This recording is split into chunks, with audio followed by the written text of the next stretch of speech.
पाहत आहात live Maharashtra police times news channel.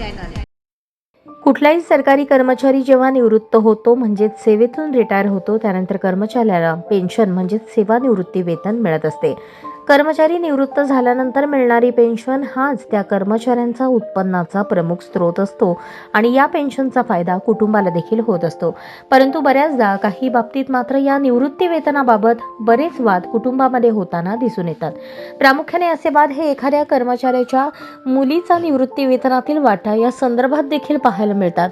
यामध्ये आता मिळणारी पेन्शन म्हणजेच निवृत्ती वेतनाबाबत महाराष्ट्र शासनाच्या वित्त विभागाने 7 जानेवारी 2025 ला एक शासन निर्णय जाहीर केला असून शासकीय कर्मचाऱ्यांच्या निवृत्ती वेतन धारकांच्या मृत्यूनंतर अविवाहित घटस्फोटित किंवा विधवा मुलीला, मानसिक दुर्बल असलेल्या किंवा अपंग विकलांग असलेल्या अपत्यास कुटुंबीय निवृत्ती वेतन प्रदान करण्याबाबत मार्गदर्शक सूचना अशा नावाने हा शासन निर्णय प्रसिद्ध करण्यात आला।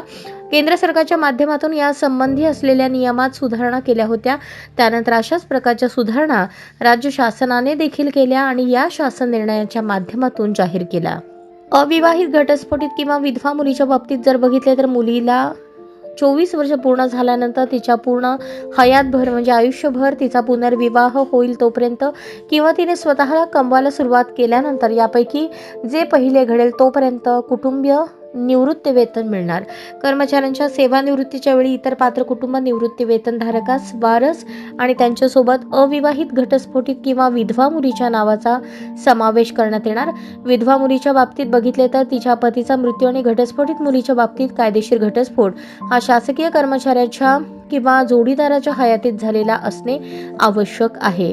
शासकीय कर्मचाऱ्याचे 2 किंवा त्यापेक्षा अधिक अपत्य असतील तर त्यापैकी शेवटचे अज्ञान अपत्य 21 किंवा 24 वर्षांचे होईपर्यंत कुटुंब निवृत्ती वेतन प्रथमतः अज्ञान अपत्यांना दिले जाईल। मृत झालेला कर्मचारी किंवा निवृत्ती वेतनधारक याच्या पश्चात 24 वर्षांपेक्षा जास्त वय असलेल्या एकापेक्षा अधिक अविवाहित घटस्फोटित किंवा विधवा मुली असतील तर त्यांच्या जन्म क्रमांकानुसार कुटुंब निवृत्ती वेतन देण्यात येईल।